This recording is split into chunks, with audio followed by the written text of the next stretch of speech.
Hello everyone. In this video, I'll guide you through spun-up cloud development environments using GitHub Codespaces to write and debug code instantly from any web browser.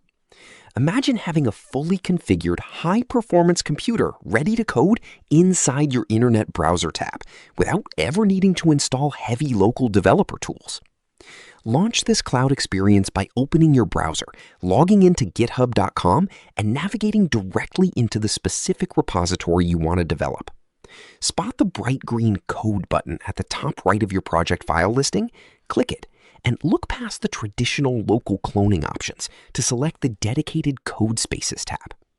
Click the prominent Create Codespace on Main button to instantly prompt GitHub to spin up a secure virtual machine in the cloud tailored to your code's exact language requirements.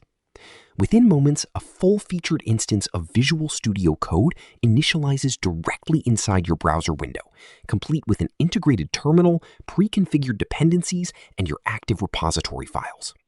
You can effortlessly edit your code files, run debugging tools, preview live development servers, and commit your software updates straight back to GitHub, just like working on a traditional desktop app. Once you finish working, simply close out your browser tab, and GitHub will automatically pause your virtual machine to save your processing hours for your next development session. Subscribe to the channel for more videos.